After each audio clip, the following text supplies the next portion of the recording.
And welcome to the show. And this week, we are back in a limited way in our beautiful Huckabee Theater in Hendersonville, Tennessee, just outside of Nashville. Now, we're not going to have our studio audience for a while, and we are taking extraordinary measures to keep our distance from each other, both to set a good example and because we don't want no stinking virus. Well, I was so glad barbershops finally opened. I hadn't gone that long without a haircut since I was in college, and my hair was on my shoulders back then. I honestly wish I could still grow it like that. Come to think of it, there are a lot of things I wish I could do now that I could do when I was 20. Well, the response to the coronavirus has revealed some deep differences in our country. In some states, governors, county executives, and mayors have acted with a rather heavy hand in restricting the lives and livelihoods of citizens. Sometimes it just didn't make sense.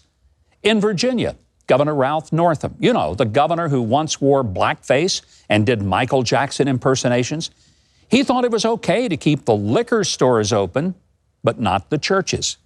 He believed that abortion clinics should be open, but not elective surgery to have a hip replacement or even a dentist visit to get a tooth filled.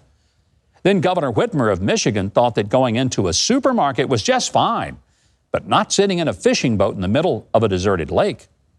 You could buy a hammer or a saw, but you couldn't get your lawn mowed. Now, how those policies made anyone safe is beyond me.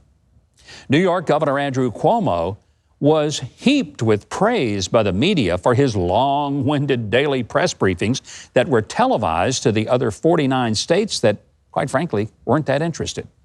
Yet his decision to place COVID-19 patients in nursing homes led to a tragically high death rate in those nursing homes.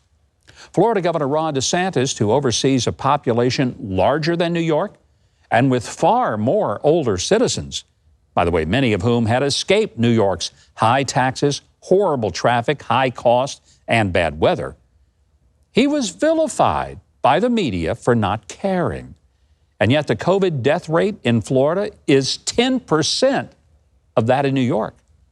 He took a very different approach in allowing local governments to drive what stayed open and what was closed.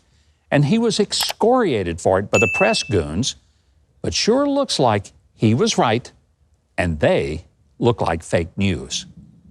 I'm trying to get used to wearing a face mask. I hadn't worn one since I was a kid out trick-or-treating. In fact, I tried to knock on a few doors to get some candy in the neighborhood, but people thought I was a psycho.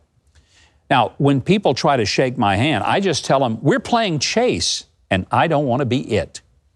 And a lot of restaurants are doing takeout where they just set it out on a table for you to come and pick up.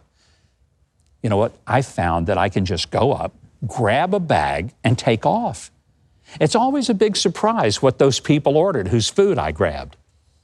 And of course, counselors are finding their caseloads have tripled because so many people are feeling down about discovering that the government didn't consider their job to be essential. Hey, that's okay. A lot of the people in the government apparently aren't that essential, like Congress, because Nancy Pelosi told them, stay home until August.